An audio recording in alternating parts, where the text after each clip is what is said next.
रोजाना भक्ति और मन की शांति की खोज करें। धार्मिक यात्रा मुंबई को सब्सक्राइब करें। आध्यात्मिक वीडियो, मंत्र और हृदय स्पर्शी भजन के लिए आई बटन दबाएं और हमारे भक्ति परिवार में आज ही शामिल हों। नमस्कार. आज आपण पुन्हा एकदा या चर्चासत्राच्या कार्यक्रमामध्ये एकत्र आलेलो आहोत. प्रबोधन प्रतिष्ठानच्या वतीने हे चर्चासत्र आपण गेले काही महिने सुरू केलेले आहे. चांगला प्रतिसाद आहे. या चर्चासत्राच्या कार्यक्रमाला मध्ये आपल्या विचाराचे जे आहे, परंतु आपण दैनंदिन भेटू शकत नाही, दैनंदिन एकत्र येऊ शकत नाही, असे नावं आपण काढून अशांना आपण निरोप देतो आणि महिन्यातून एकदा आपण सर्वजण एकत्र येतो. आज चांगली संख्या आहे. गेल्या महिन्यामध्ये आपण ऍडव्होकेट मंगेशजी पवार यांनी विकास आणि हिंदुत्व असा विषय मांडला होता. आज आपल्याकडे वक्ते आले, ते ऍडव्होकेट गणेशजी चव्हाण आलेले आहेत. गणेशजी चव्हाण हे हिंदुत्ववादी संघटनेचे प्रांत कार्यकर्ते आहेत आणि लव जिहाद या विषयावरती त्यांचा चांगला अभ्यास आहे. आज अधिक माहिती त्यांच्या बोलण्यातून आपल्याला होईल. श्री ऍडव्होकेट गणेशजी चव्हाण.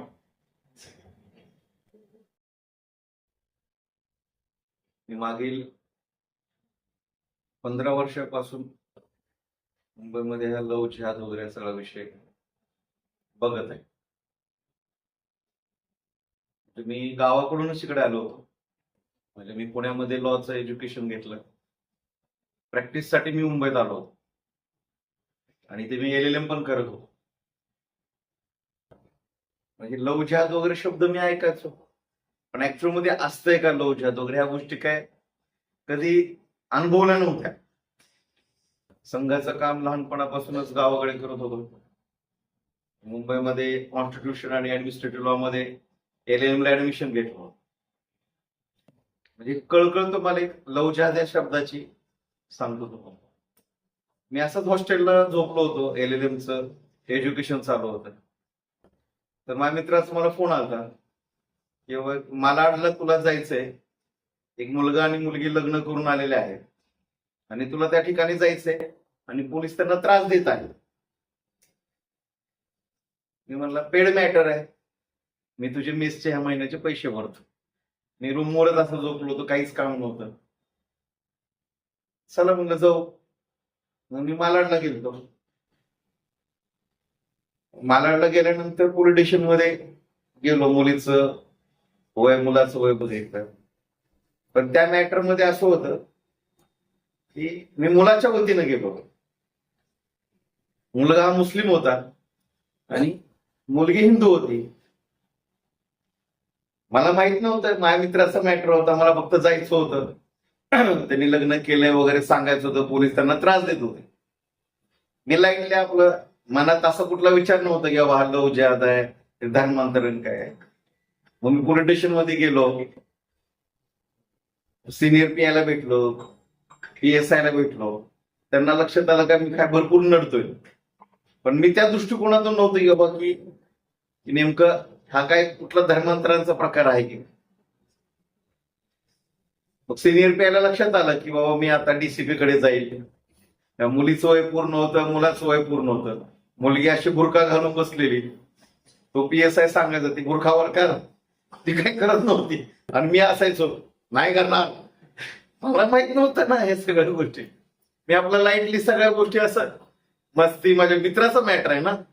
मी कसं क्लायंट आहे म्हटल्यानंतर मी तरी सिरियस तेवढा क्लायंट म्हणूनच बघणार त्या विषयाला. आणि 2012ची घटना आहे. नवीन मुंबई पण मला नवीनच होती. मग सिनियर साहेबांना लक्षात आलं की बाबा हे काहीतरी विचित्र आहे. म्हणजे मी काय ऐकणार नाही, गावाकडचं आहे बाबा, हा फार नडणार दिसतोय. हा DCP कडे जाईल, वय पूर्ण आहे, मग ते सिनियर PI वरच येऊन जाईल ना. मग नंतर सिनियर पीआयने काय केलं, चला वकील साहेब म्हणला आपण केबिन मध्ये बसू. मग मला केबिन मध्ये बसवलं, चहा वगैरे मागवला. त्या PSI ला म्हणलं तू ते दरवाजा बंद कर. मी म्हणलो आता काय मला मारतात बिरतात ते काय, कारण मी पाहिलं नटलो होतं स्टाईल मध्ये. वकील आहे समजत नाही तुम्हाला, 18 वय पूर्ण आहे, हे अतिशहाणपण शिकवायचं नाही. PSI ने लावली कडी. मी म्हणलो आता काही करत नाही, सिनियर पीआयने मारणार दोघं, कॅमेरे बिमेरे काहीच नाही पडलं. मग सिनियर पीआय उठला, तिजोरीचं कपाट उघडलं आणि त्याने मला एक लव जिहादचं पुस्तक दिलं. मग साहेब म्हणला काय नाही म्हणलं, मी तुम्हाला चहा आणि नाश्ता मागवतो म्हणलं. ते चहा नाश्ता करे बरं का, एवढंच एक छोटी पुस्तिका आहे म्हणलं, तुम्ही ती वाचा म्हणलं. आणि वाचल्यानंतर ठरवा की अशा विषयामध्ये आपण यायचं की नाही यायचं. मला थोडा प्रश्न पडला, अरे काहीतरी माझ्याकडनं चुकतंय की काय. मॅटर मित्राचा आहे, आता क्लायंटला काय बोला जात धर म्हणून क्लायंट म्हणून बघितलं जात. हे पुस्तक बघितलं, वाचलं, मला काहीतरी वाटलं की माझं मन काहीतरी गडबडी आहे सगळं. अशा विषयामध्ये मी पडायला पाहिजे की नाही पडायला पाहिजे. त्यावेळेची मी सिनियर पीआयची तळमळ बघितली. आता ते रिटायर झाले, पण ते त्यांचे PSI आहेत, आता ते क्राईमचे PI आहे. तिथून मला सगळ्या गोष्टी लक्षात आल्या की पोलीस सुद्धा या विषयाच्या बाबतीत किती संवेदनशील आहे. भारतात तर 2014 मध्ये सिंधुत्व जास्त चालू झालं बोलायला, पण 12च्या वेळेस तसं वातावरण नव्हतं. मग अधिकृत एक अधिकारी मला एवढं जर तळमळीने सांगत असेल तर मी त्या गोष्टीचा कुठं विचार केला पाहिजे, हे मला तेव्हा लक्षात आलं. मग कालांतराने हिंदू जागरण मंचाचं काम 2018 मध्ये सुरू झालं आणि नेमकं तेच काम हिंदू जागरण मंचाचं, हे जे संघ म्हणून आज हिंदू जागरण मंच काम करतोय. हे महिला सुरक्षा व सन्मान, आपण लव जिहाद हा शब्द वापरत नाही, कारण या शब्दांना आपणच अधिक महत्व देतोय जिहादवर. आणि सिंपल आपण हे महिला सुरक्षाचा विषय आहे आणि सन्मानाचा विषय. शेवटी तिचं धर्मांतर होते म्हणजे तिचं सुरक्षा असुरक्षित होऊन जाते ना. म्हणून आपण कुठेही वापरताना शब्द आपण महिलेच्या सुरक्षेचा आणि सन्मानाचा विषय. आणि सगळं काम करत असताना सगळीकडे प्रवास व्हायला लागला, मुंबईला समजून घ्यायला लागलो खरंच हा लव जिहाद असतो का. अनेक प्रश्न मनाला विचारत होते. मग समाजामध्ये जाणं, जेव्हा लव जिहादचा विषय आला, हा गणेशजी कुठे DN नगरला आहे, मुलगी बुरका घालून आलेला लय आलो का. मग असं मी पोलीस स्टेशनला गेलो, मग ती मुलगी बुरका घालून बसते. तिला जर विचारलं तू हे असं काय, कारण ती पूर्ण कंटिन्यू ब्रेन वॉश झालेल्या परिस्थितीमध्ये असते. तिला तुम्ही कितीही प्रश्न केले तर ती त्यातून ती बाहेर तयार नसते.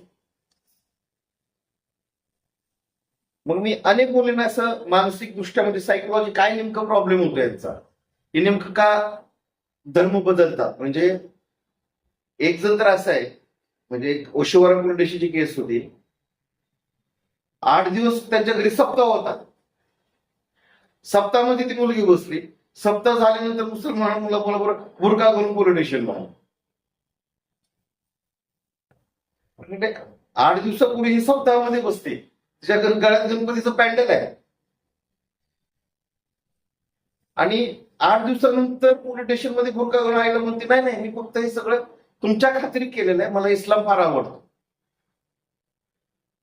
आणि अचानक का ओशिवारामध्ये पुढे ती मुलगी तर मराठी होती.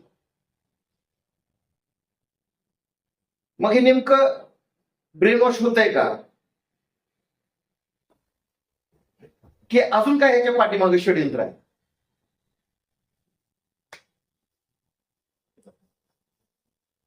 जेव्हाही मुलींची आपण मानसिकता आपण बघतो ह्या अशा विषयांमध्ये, तर यांना हा धर्मच कळलेला नाही. ह्या गोष्टी आपल्याला लक्षात येतो आणि आपण कधीच अशा विषयावर चर्चा करत नाही. आपण आपला खरंच हिंदू समाज आपल्या घरामध्ये किती हिंदू धर्म समजून सांगतो. केवळ आरती म्हणल्याने, उपवास धरल्याने, सत्यनारायण पूजा केल्याने धर्म करणार नाही. प्रत्येक आपल्या सणामाग, ग्रंथामाग, सगळ्या महापुरुषामाग एक शास्त्र लपलेलं आहे, एक इतिहास लपलेला आहे. ह्याच्यावर आपण कधी चर्चाच करत नाही. आपला धर्म किती महत्वाचा आपण कधी समजून सांगत नाही, त्याची अंमलबजावणी कधी करत नाही. आपलं तर आम्ही एकपत्नी एकवचनी होत आहे त्यांच्यात आपण ठासून नाही भरत. आपल्याकडे देवदेवतांनी काय काय केलं हे आपण त्यांना नाही सांगू शकत, कारण शेवटी आपल्या आईबापांना तरी किती ज्ञान आहे हे सगळ्या विषयी. शेवटी बघा, मुलगी जेव्हा धर्मांतरण करते हे शेवटी आपल्या समाजाचा अपयश आहे. किती ती गेली, तिला नाव ठेवून उपयोग नाही. मग अशा विषयामध्ये कधी पण चूक आपली समजली पाहिजे, कारण का आपलं लेकरू जर दुसरीकडे जात आहे म्हणजे आपलंच काहीतरी कमी आहे ना. मग आपल्या लेकराची दिशा चुकतीये म्हणजे आपलं लक्ष नाहीये. शाळेमध्ये कुठे जाते, कुणात बसते, कॉलेजमध्ये कुठे जाते, ट्युशन क्लास काय आहे, कुठल्या गाडीमध्ये जाते, कुठल्या मैत्रिणीबरोबर जाते, कुठल्या हॉटेलमध्ये नाश्ता करते, कुठल्या मित्रमैत्रिणीबरोबर बोलते, ह्या सगळ्या गोष्टीचं आपण कधी चिंतन करत नाही. आज मुंबईमध्ये मोबाईल म्हणजे मुंबईमधल्या किंवा सगळीकडे आपण केसेस बघतो, सर्वात सोपा मार्ग तर मोबाईल झालेला आहे एखाद्या मुलीबरोबर पोहोचण्यासाठी, एखाद्या महिलेपर्यंत पोहोचवण्यासाठी. विविध ऍप आले, चॅटिंग ऍप आले. अनेक केसेस मध्ये असं झालं, मुलींना विचारलं तुझी ओळख कसं काय, काय नाही, एक चॅट ऍप वरनं मेसेज आलता, इंस्टाग्राम वरनं मेसेज आलता, फेसबुक वरनं मेसेज आलता. म्हणजे प्रत्येक FIR ची सुरुवात अशी आहे. तिला मी विचारलं कधी पण, बाबा तुझी ओळख कसं काय, कुछ नाही सर मेसेज आया. म्हणजे हिने कधी प्रत्यक्षात भेटलेली नाहीये, प्रत्यक्षात त्याला बघितलेलं नाहीये, प्रत्यक्षात कधी ती बोललेली नाहीये. डायरेक्ट सगळे मोबाईलवरूनच सुरू आहे. मग अनेक मुले आज पाकिस्तानच्या युवकांच्या जाळ्यामध्ये फसलेले आहेत. आणि बाहेरच्या देशातल्या बाहेरच्या देशामध्ये अशा अनेक ट्रॅप लावल्या जातात हिंदुस्थानमधल्या मुलींबरोबर. आपलं कुणाचंही लक्ष नाहीये. साधे साधे प्रश्न आहेत. आज मेहंदी काढणारा प्रमाण मुस्लिमांचं जास्त आहे. आज जिम मधला ट्रेनर मुस्लिम आहे. आज मोबाईल रिपेअर करणारा, मोबाईलच्या दुकानाला जाणारा, रिचार्ज करणारा, केबलवाला, रस्त्यावर कपडे विकणारा. आता एक जस्ट केस बघतोय मी, बोरवलीची एका चांगल्या श्रीमंत घरातली मुलगी बांद्र्यामध्ये कपडे घ्यायला गेली होती, तर त्या कपडेवाल्याच्या नादी लागली. त्या घराचा खायचा पत्ता नाही, घराचा पत्ता नाही. सिंपल गोष्टी. आज आता काय केलं, बोरवलीमध्ये SV रोडवर सगळे कपडेवाले बसायचे. म्हणजे कपडेवाले कुठून येतात, भिवंडी, गोवंडी, मुंब्रा. मग काय, आज आपण नीट जर ह्या विषयामध्ये बघितलं, मुंबईमधले 100 हिंदू घराच्या माग 10 हिंदू फॅमिलीमध्ये नवरा बायकोचे नाते डिस्टर्ब आहे. मग हे 100 म्हटल्या जरी 10 महिला संपर्कात आल्या तरी त्यांचं टार्गेट पूर्ण. मग कपडे घ्यायला काय होतं, हे देखो मॅडम कपडे, हे ड्रेस देखिए आई है बढ़िया देखिए. तिला वाटतं हा खूप छान आहे. मॅडम अगले हफ्ते भी बहुत बढ़िया कपड़े आने वाले हैं, आपका नंबर मिलेगा क्या? मग तो नंबर एक्सचेंज होतो. मग नंबर एक्सचेंज झालं की गुड मॉर्निंग, नाश्ता किया क्या, खाना खाया क्या. मग तिला वाटतं ते किती केअर करतोय माझे, कारण नवरा कामाला जातो निघून, दोघात भांडणं असतात, एकमेकांची तोंड बघायची नसते, दिवसभर ही घरी असते. मग तिला वाटतं अरे खूप काळजी घेणार मला माणूस भेटलाय, बस त्याच्याशिवाय कोणच नाही आता. मग हे काही युवकच असतात, मग ते नादी लागतात. मग तर धर्म येतो. आप बुरका पहनो, बहुत अच्छी लगती हो, आप इधर आप बहुत बढ़िया लगती हो, बस नकाब पहनो, आपका चेहरा मुझे ही दिखना चाहिए, समाज को नहीं दिखना चाहिए. त्याच्या त्या पूर्णपणे स्ट्रॅटेजिकल म्हणजे ब्रेन वॉश जो करतो, तर ती मुलगी अडकून जाते, ती महिला अडकून जाते. त्यातून फिजिकल रिलेशन बनतो. मुलीला फिजिकल रिलेशन आणि ब्रेन वॉश या दोन गोष्टी प्रॉपर 6 महिने 7 महिने झालं तर अशा मानसिकतेतून बाहेर काढणं फार अवघड जातं. कधी काय होतं, आपल्याला पोलीस स्टेशनला बोलत जातात, हा मुलीला धर्मांतरण करून आले, तुम्ही या सगळेजण. मग आपण जातो. एका तासात काय काउन्सिलिंग करणार आहे, एका तासात काय बाहेर काढणार आहेत आपण? नाही काढू शकत आपण यांना, कारण का तिचा जो ब्रेन वॉश झालेला आहे, तिला ज्या सवयी लागलेल्या आहेत त्या एका तासात नाही बाहेर काढू शकत. पोलीस स्टेशनला जाताना यांच्या स्टॅम्प, बांद्रा कोर्टाच्या बाहेर काय करतात, ते 100 रुपयाच्या स्टॅम्पवर इथं धर्म बदलला जातो. पोलीस स्टेशनला जाताना 3 पेपर घेऊन जातात कधी पण, एक धर्म बदललेल्याचा, एक नाव बदललेल्याचा आणि एक मॅरेज सर्टिफिकेट. हे सगळं कशावर केलं जातं? 100 रुपयाच्या स्टॅम्पवर. म्हणजे बांद्रा कोर्टाच्या बाहेर 100 रुपयाच्या स्टॅम्पवर धर्म बदलला जातो. मग हे 3 पेपर घेतात, पोलीस स्टेशनला देतात, पोलीस हातवर करतात, हा मुलीचं वय 18 पूर्ण, आम्ही काय करणार नाही. आत्ताची एक लेटेस्ट केस आहे, एक 22 वर्षाची मुलगी, आपण ती यशस्वी केली. मुलगा भिवंडी साईकडचाच होता, मुलगी गोरायची होती. तेच मोबाईलवरून ओळख झाली, त्याच्या बरोबर निघून गेले. मग निघून गेल्यानंतर आईबाप आले संघटनांकडे, आमची मुलगी गेली, काय करू, काय कळत नाहीये. मग आम्ही सगळे पोलीस स्टेशनला त्यांना जायला सांगितलं. तिथे गेलो, मिसिंग कंप्लेंट दिली. पोलिसांचं मत काय, 18 वय पूर्ण आहे, तिला सगळं कळतं, ती 22 वर्षाची लहान नाहीये. 15 दिवस झालं पोलिसांनी काहीच केलं. मग 15 दिवसानंतर मग आम्ही गेलो व्यवस्थित सगळे समाज घेऊन भेटायला. साधे पोलिसांना प्रश्न केले आम्ही, साहेब म्हणलं वय पूर्ण आहे, एकदम बरोबर आहे म्हणलं, तिला कॉन्स्टिट्यूशन राईट आहे म्हणून, संविधानिक अधिकार आहे म्हणलं, मी पण आडवा येणार नाही. पण त्या मुलीचा ब्रेन वॉश झालाय, त्या बाबतीत काय तपास केला आपण? एखादी हिंदू मुलगी एकदम मुसलमान होतीये, म्हणजे 20-20 वर्ष हिंदू धर्मात राहतीये आणि अचानक धर्मांतरण करतीये, तर त्याचा तुम्ही काय तपास केलाय? त्याचे मोबाईल्स चेक केले का? त्याच्या मागे काय स्ट्रॅटेजी आहे का? त्याला मौलाना कोण मदत करतोय का? पैसे कोण मदत करतंय का? हे नेमकं कोण सिंडिकेट चालवतंय? त्या दृष्टिकोनाचा आपण तपास केलाय का? आम्हाला काउन्सिलिंगला टाइम द्या. मग आपण काय रेस्क्यू होम मध्ये तिला ठेवायला लावलं. वय पूर्ण ठीक आहे, पण रेस्क्यू होम मध्ये ठेवा. 15 दिवस तिला रेस्क्यू होम मध्ये ठेवलं, वारंवार काउन्सिलिंग केलं, जरा व्यवस्थित वाटली तिला गुजरातला पाठवलं.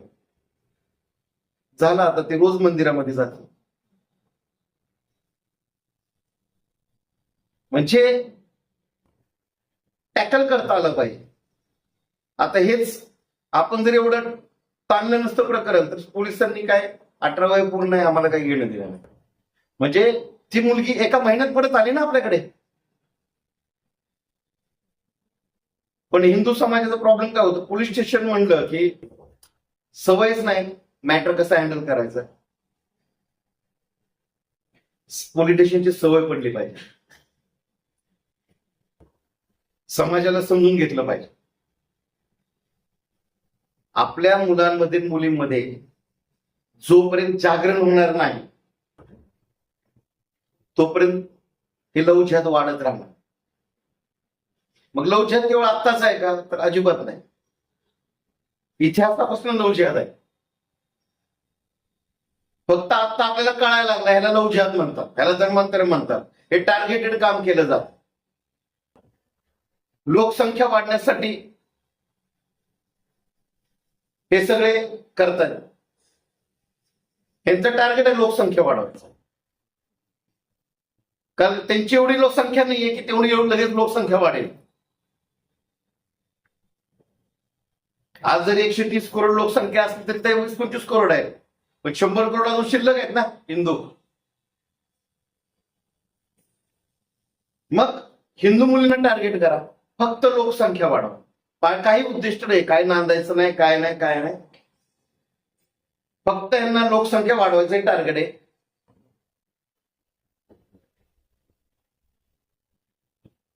पण आपला समाज ह्या गोष्टी समजून घेतोय का, किंवा आपण समजून घेतोय का? घरापासून आपण जागृत आहोत का? आता रॅपिडो सुरू झालं, टू व्हीलर, त्याच्यावर जास्त कोण यायला लागले. आता परत ती मुलगी त्या मुलाबरोबर बसायला लागली, नाव जात, नंबर जात, ओळख होतीये. मग गाडीवर बसल्यानंतर वेगळे अनुभव येतात.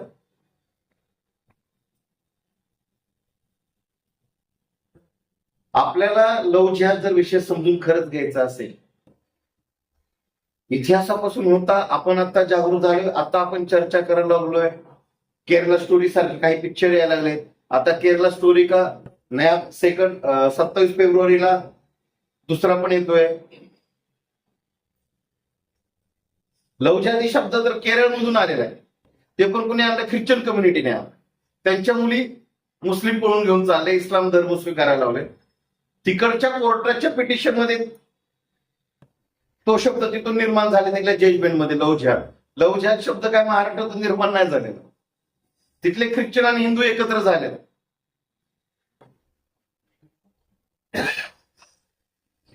मग मुंबई सारख्या ठिकाणी आज मी सांगतो 8वी नंतर मुलगी आपल्या बिघडत चालल्या.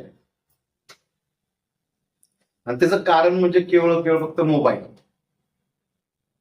सोपा मार्ग आहे. 8वी पासूनच मुलींना खूप काय कळायला लागलेलं आहे, जे कळायला नाही पाहिजे.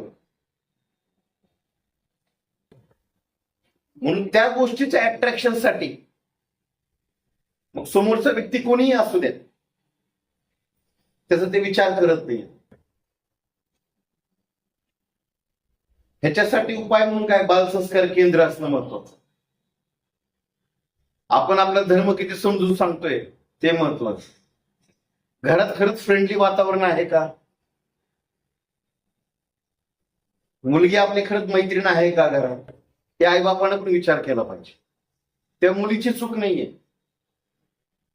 मुंबई सारख्या मायावी नगरीमध्ये अति हुशार माणसं पण फसतात. ही मुंबई मायावी नगरी आहे आणि इथं खूप काही मायाजाळ आहे. खाण्याचे, कपड्याचे, पिक्चरचे, पैशाचे, उपभोगाचे. मग कोण कुठल्या ना कुठल्या जाळ्यात फसतं. ते फसल्यानंतर ते त्याचं धर्मांतराकडे ते कसं ना कसं कुठल्या ना कुठल्या पद्धतीने करून टाकतात.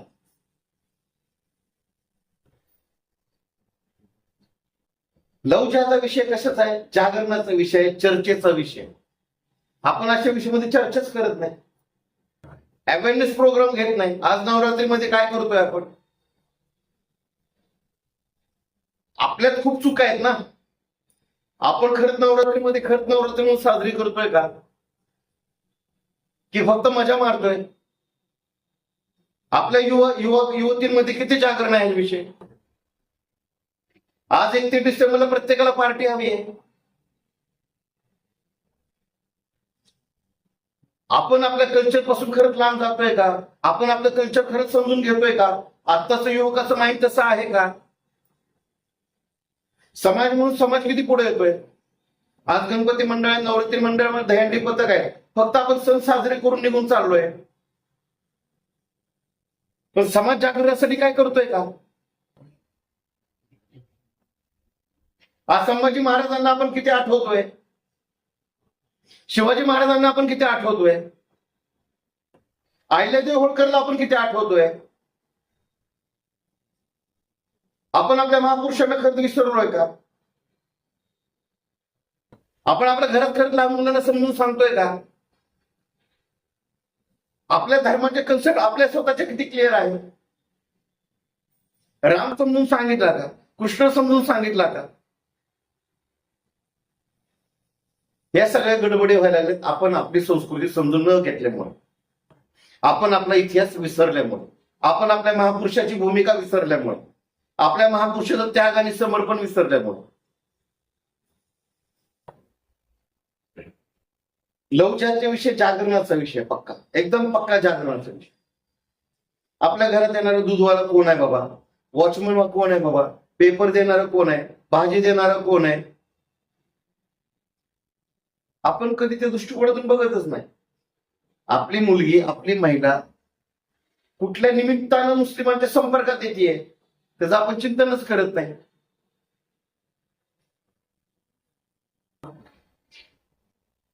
आज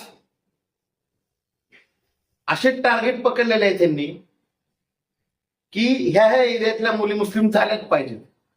ह्या एरियात मुसलमान म्हणजे मुलं, चला हे तर सोडून द्या, मुलं सुद्धा आपल्या धर्मांतर होत चाललेत.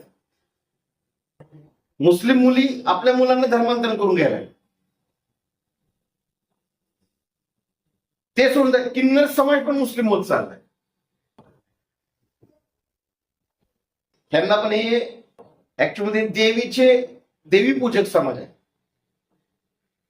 पण मुस्लिम मुलांकडून टार्गेटेड ह्यांच्याशी लग्न केलं जातं आणि यांचं धर्मांतरण केलं. अनेक मुली आपल्या मुलींना जोडून द्यायला लागलेल्या त्यांच्या मुलांना. आणि सगळं प्लॅनिंग ना स्ट्रॅटेजीनं सगळं पूर्णपणे करताय. आपण कधी जागृत नाही. आपल्या घरापर्यंत जेव्हा येतं ना तेव्हाच आपण म्हणतो नाही नाही लव जिहाद असतो बरं का. मुंबई खूप काय आपल्या हातातून निघून गेलेले आहे अंतर्गत सुरक्षेच्या बाबतीत. अनेक असे एरिया आहेत. एक उदाहरण देतो, नूतन नगर म्हणून आहे बोर्ली दहिसर ईस्टला. दौलत नगर म्हणून आहे त्याच्यासमोर नूतन नगर म्हणून. तिथे एक कार्यकर्ता आपल्या संपर्कात आला. त्याची मुलगी रोज घरामध्ये नमाज पढते आणि दुसरी मुलगी हनुमान चालीसा. आणि आपण आता काहीच करू शकत नाही त्या विषयाने. एक मुस्लिम फक्त मुलगा आयुष्यात आला. आता मुलगा पण निघून गेला. मुलगा पण तिच्या जीवनात नाहीये. पण तिच्या आयुष्यात धर्म राहिलाय. आता नूतन नगरचं वैशिष्ट्य असं आहे की बाहेरून मुस्लिम कोणच आलेलं नाही. तिथलेच हिंदू मुस्लिम झाले.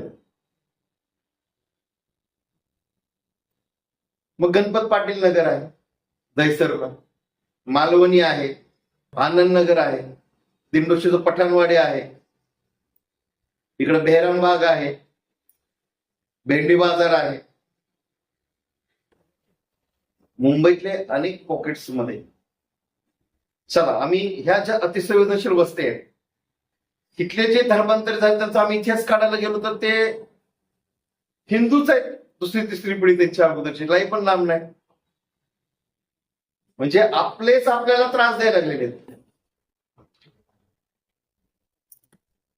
आपलेच आपल्याला त्रास द्यायला लागलेत. म्हणजे आपलीच लोक झालेले आहेत ना.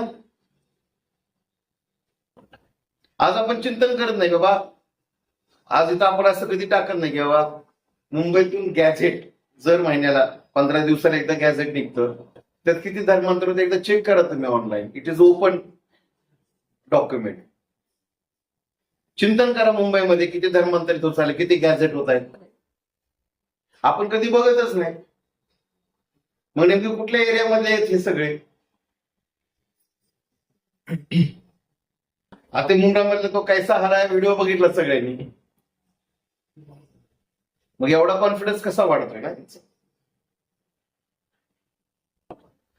ती बोलायला गेली खूप काही, पण त्याच्या पाठीमागे खूप काही लपलेलं आहे.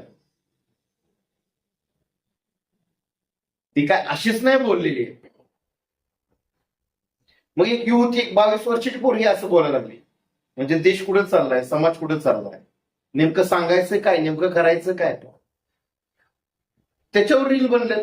त्या रील आपल्या हिंदू मुली बनवत आहेत. म्हणजे कैसा हरा याच्यावर रील आपल्या हिंदू मुली बनवायला लागल्या. मग त्यांना मुस्लिम मुलं लाईक करायला लागले. मग ते परत त्यांच्या संपर्कात यायला लागले. मग परत ते लव जिहादकडे चाललंय. म्हणजे एक कुठे ती मुंबऱ्यामध्ये बोललेली मुलगी, त्याचा प्रसार कुठे झाला, पूर्ण भारतभर झाला. म्हणजे सोशल मीडिया किती आत्ताचा प्रभावी आहे, इन्फ्लुएन्स किती आहे, म्हणजे किती डेंजर वेपन झाले.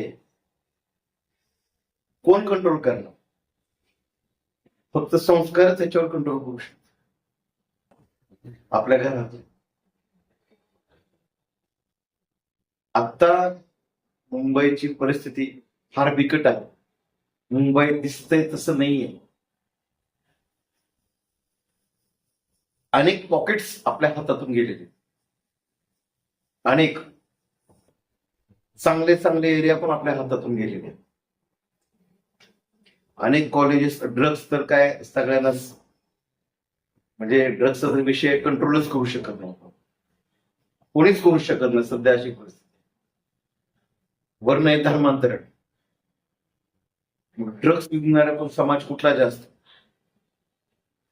कोण आरोपी जास्त?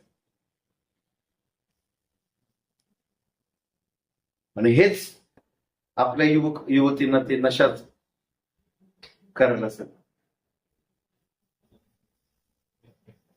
त्याच्यामुळे आपण समाज म्हणून आपण काय करतोय व्यक्तिगत, हे आपण चिंतन केलं पाहिजे.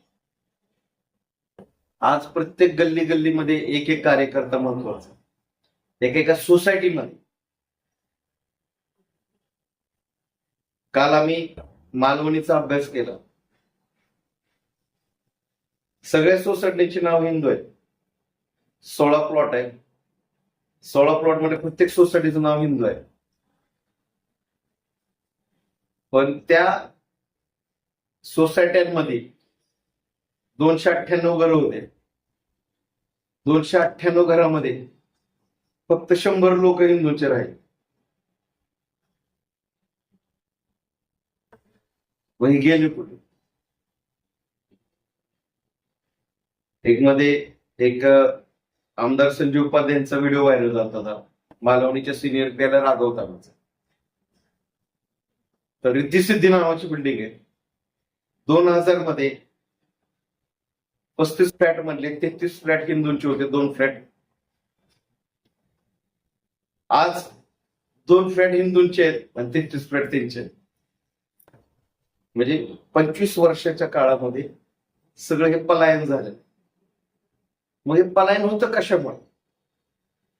एक साधारण त्या रिद्धी सिद्धी बिल्डिंग मध्ये उदाहरण झालं. 7व्या फ्लोअरला एकाने फ्लॅट घेतला, त्या ठिकाणी राहिला. एकच लिफ्ट आहे. ते लिफ्ट मधून फक्त सिमेंटचे पोते का घेऊन जातो का नाही, त्याच्यावर वाद झाला. त्या सगळ्यांनी त्या वादामुळे त्या वरच्या लोकांनी सगळ्यांना मारलं. हिंदू फॅमिली घरातून बाहेर पडली. मग ते म्हणाले, सर आम्ही इथं का राहू? म्हणजे हिंदू समाजाचा आत्मविश्वास वाढवणार कोण? हिंदू समाजाला ताकद देणार कोण? ही प्रत्येकाची जबाबदारी. आता प्रशासन खूप अनुकूल आहे. आपण त्याचा फायदा घेत, आपण जागरण करत. आपले वकील किती रस्त्यावर येत आहेत. आज मुंबईतली पार्किंग चालवतंय कोण? आज जवळपास मुंबईतला जो आपण मांसाहार म्हणतो, चिकन मटन, त्याचा टर्नओव्हर 25,000 करोड आहे पर इयर. मग ह्याच्यामध्ये कोण आहे सर्वात जास्त? स्क्रॅपचे बिझनेस आहेत, हजारोचे करोडोचे टर्नओव्हर आहे. ह्याच्यामध्ये कोणाचं जास्त आहे प्राबल्य? हे आर्थिक जिहाद जो चालू आहे, खेळता पैसा जो चालू आहे, मग हे पैसे कशासाठी वापरले जातात, कुणासाठी वापरले जातात? आज हे बेकायदेशीर मद्रेसे का वाढत चाललेले आहेत? आज हे संवेदनशील वस्त्या का वाढवत चाललेली आहेत? हे 2 नंबर धंदे सर्वात जास्त कोण करतंय? आज मुंबईची अंतर्गत सुरक्षा फार धोक्यात आहे. आज जी आपण डेमोग्राफी बघतोय, सगळी चेंज होत चालली आहे. आणि बीएमसीने 30 वर्ष काय केलं हा प्रश्न निर्माण होतोय ना. प्रशासनाच्या हजारो चुकांमुळे झालेला आहे. आणि शेवटी त्याला मग समाजच कारणीभूत आहे का? समाजानं तेवढा विषय ताणला नाही, समाज तेवढा विषय जागरूक झाला नाही, म्हणजे आपला झोपलेला समाज आहे.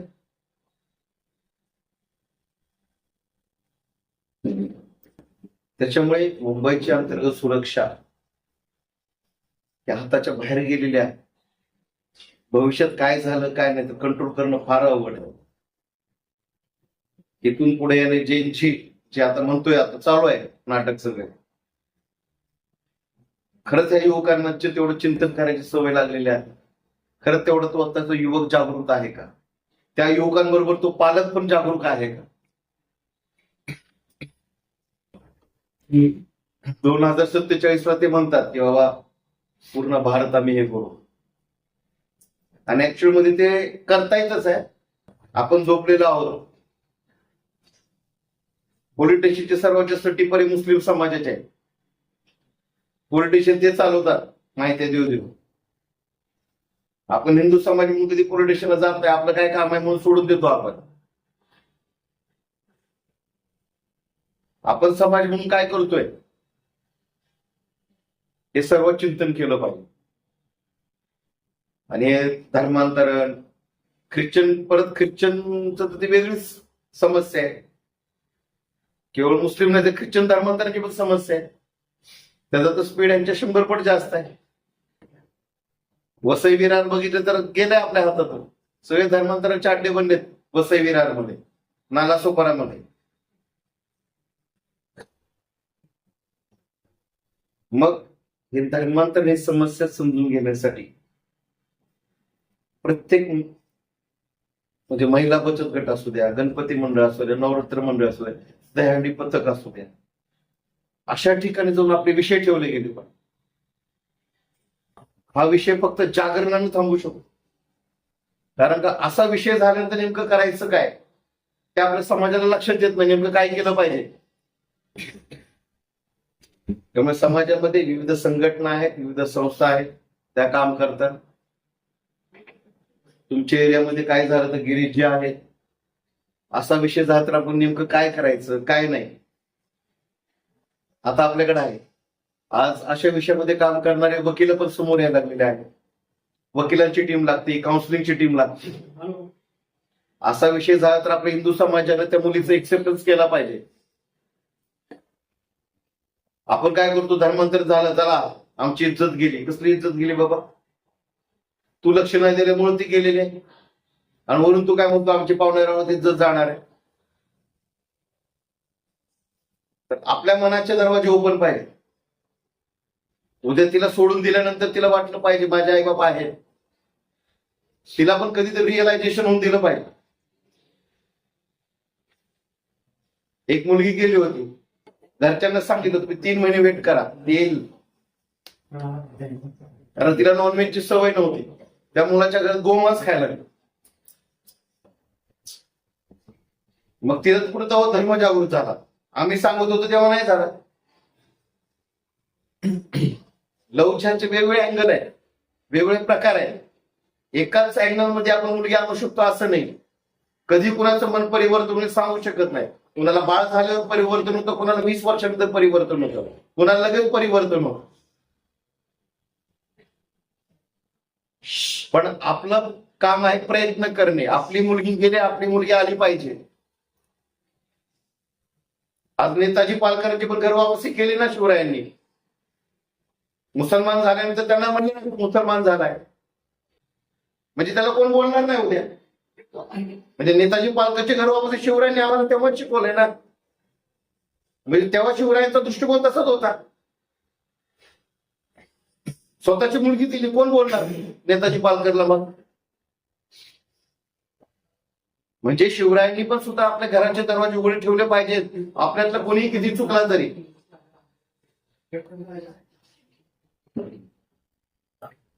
त्याच्यामुळे असे जेव्हा प्रकरण होतात तेव्हा मुलीला विश्वासात घेतलं पाहिजे, पाहुणाऱ्याला विश्वासात घेतलं पाहिजे, संस्थांना विश्वासात घेतलं पाहिजे, प्रशासनाला विश्वासात घेतलं पाहिजे. काउन्सिलिंग, वकील, डॉक्टर आणि आपण सगळ्या समाजाने एकत्र येऊन हा विषय आपण तो सॉल्व्ह केला पाहिजे. आणि काही तुमचे प्रश्न असतील किंवा काय मला विचारायचं असेल तर मी विचारू शकतो.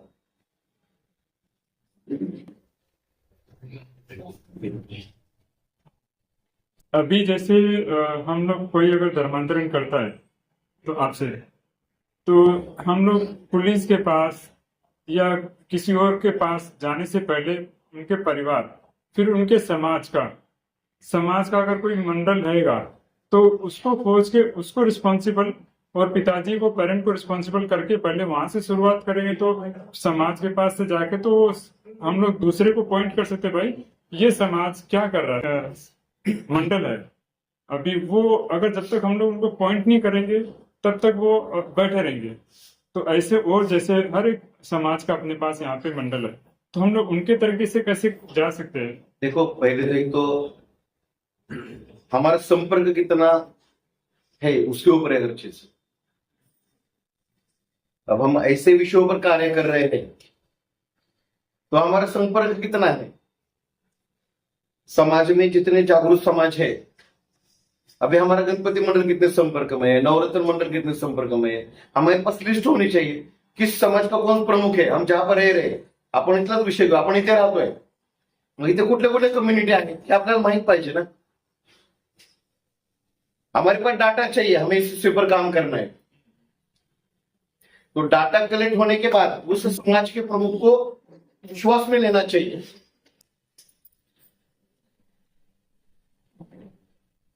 और यही आदत हमें यशस्वी करेगी। ये सब कुछ संपर्क के ऊपर है। तो संपर्क हमारे कौन किसका किसका अच्छा है समाज में, वो हमें पहले ढूंढना चाहिए। प्रॉब्लम आने के बाद हम बहुत कुछ ढूंढते हैं, लेकिन प्रॉब्लम आने के पहले हमारी प्रिवेंटिव एक्शन क्या है। अभी हम यहां पर रह रहे हैं कि बाबा हम समाज से जुड़े हुए हैं क्या, प्रशासन से जुड़े हुए हैं क्या, वकीलों से जुड़े हुए हैं क्या, गणपति मंडल, नवरत्न मंडल, दहंडी पथक उनसे जुड़े हुए हैं क्या। कभी ऐसे आज ऐसा कुछ, आज तो कुछ विषय ऐसा नहीं था, कुछ ऐसा कोई त्योहार नहीं था, आज विषय रखा। ऐसे हमें थोड़ी थोड़ी छोटी छोटी बैठक लेनी पड़ेगी। कोई गणपति मंडल को जाकर मिला, चलो कलम गए और बता दिया कहीं नहीं, हमें लोग देखो समाज को पता नहीं कहां पर जाने का है। प्रॉब्लम क्या है, ऐसा विषय होने का कहां पर जाने का, कहां पर बात करने का। अब हम हिंदू जागरण मंच, तो हमें कैसे ढूंढेंगे समाज। प्रॉब्लम है ना, हमें एडवर्टाइज भी नहीं करना है, हम नहीं करते। हम जो श्रेय मैं आऊंगा, ये बहुत सारी चीजें ना, हर एक संगठन को लिमिटेशन है। फिर हमें क्या करना पड़ेगा, समाज में जागृति करनी पड़ेगी। हम करते हैं क्या, गणपति मंडल को जाकर मिले, ठीक है, गणेश उत्सव तो हम करते हैं, नवरात्रि मंडल तो करते हैं, लेकिन नवरात्र महोत्सव में ये मुसलमान नहीं आना चाहिए, इसके लिए हम क्या कर रहे हैं। निधन भी नहीं आना चाहिए, क्या कर रहे हैं हम। हमें जागरण करना पड़ेगा ना।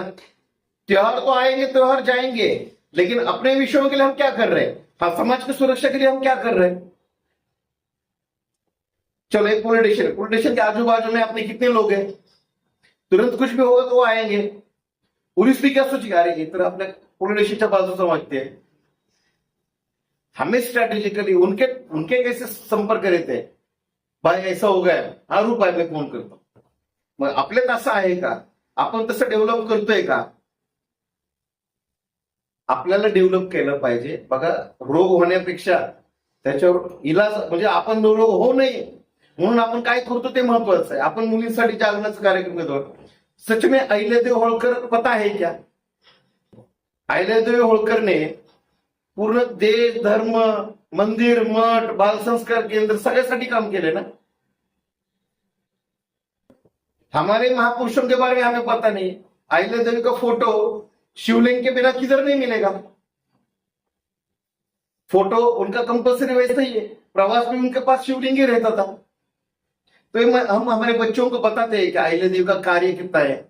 महाराष्ट्र की एक लड़की मध्य प्रदेश में जाकर रानी बनती है और पूरे भारत भर के मंदिरों का पुनरुद्धार करती है. हाँ, तर आम्हाला ह्याच्यामध्ये काय केलं पाहिजे की आपण किती जागरण करतोय की धर्मांतरण काय आहे विषय. खरंच तर गणपती मंडळ आपण चालवतोय, नवरात्री मंडळ चालवतोय, दहीहंडी पथक चालवतोय, विविध समाजाचे एकत्रीकरण असतं, त्याच्यामध्ये 15 मिनिटं मागा ना. सर आम्हाला फक्त 10 मिनिटं विषय ठेवायचा और उनके समाज के उदाहरण दे दो. देखो तुम्हारी समाज की लड़की गई है. आणि हर एक समाज का लड़की नाक असतं, आपण म्हणतो नाही, हे प्रतिष्ठा असते. तेच जर प्रतिष्ठा जाती आहे हे कळतं, तो समाज बरोबर जागृत होतो. मग त्यांच्या समाजामध्ये झालेला आहे, चला आपला आता कॉन्टॅक्ट नाहीये, पण आपल्याला लक्षात आलं ह्या समाजातला हा प्रमुख आहे आणि ह्या समाजातली ती मुलगी गेलेली आहे आणि आपण अयशस्वी झालोय. चला ठीक आहे, हारलो तरी जाऊन सांगा, बघ तुमच्या समाजामध्ये असं होतंय, अशा मुली चालल्यात, तुम्ही अध्यक्ष होऊन बसलाय, करताय काय? समाजाला समाजाच्या विषयाची जाणीव करून देणं ही पण आपली जबाबदारी. त्याच्यासाठी आपण काय प्रयत्न करतो. म्हणून आपण ते म्हणतात, एकदम बरोबर बोललात, मुलीच्या घरच्यांना विश्वासात घेतलं पाहिजे. ती कुठल्या समाजाशी त्यांच्याशी विश्वासात घेतले पाहिजे. त्याच्याबरोबर इतर समाज कोण येतंय, इथे प्रांतवाद भरपूर आहे. जाऊ दे, ते मराठी पोलीस झालंय, ते उत्तर भारतीय पोलीस झालंय, ते प्रांतवाद पण आपल्याला मिटवावं लागेल, हिंदू म्हणून एकत्र यावं लागेल. अरे साऊथ इंडियन पोरगी आपल्याला काय करायचं, असं नाही झालं पाहिजे ना. मग हा प्रांतवाद मिटवण्यासाठी आपण काय करतोय, हिंदू म्हणून एकत्र येण्यासाठी आपण करतोय काय? छत्रपती संभाजी महाराजांची जयंती किती ना माहिती येते, किती साजरा करतात, त्यातून आपण जागरणाचे कार्यक्रम किती घेत आहेत. आपण ते प्रयत्न केले पाहिजे. कोणी बाहेरून येणार नाही, कोई बाहर से नहीं आने वाला है. हमारे प्रॉब्लम हमें ही देखने हैं और आदत ही क्यों लगानी है अभी बाहर वालों की. फिर वो क्या होगा, वो नेतृत्व चला जाता है. फिर आदत नहीं लगनी चाहिए समाज को. मेरी भी आदत नहीं लगती, मैं हर बार बोलता हूं, हर बार मैं क्यों चाहिए.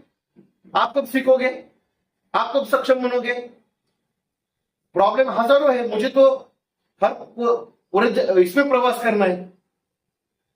किसी भी व्यक्ति की आदत नहीं लगानी, हमें व्यक्ति निर्माण करना है उस विषयों से संबंधित. और हर एक का स्वभाव है, समाज उसके स्वभाव को समझो, उसको डेवलप करो, उसको एक्टिव करो, उसका ज्ञान बढ़ाओ, फिर वो एक्टिव हो जाए, वो समाज में जाकर काम करे. मुझे ऐसा लगता है.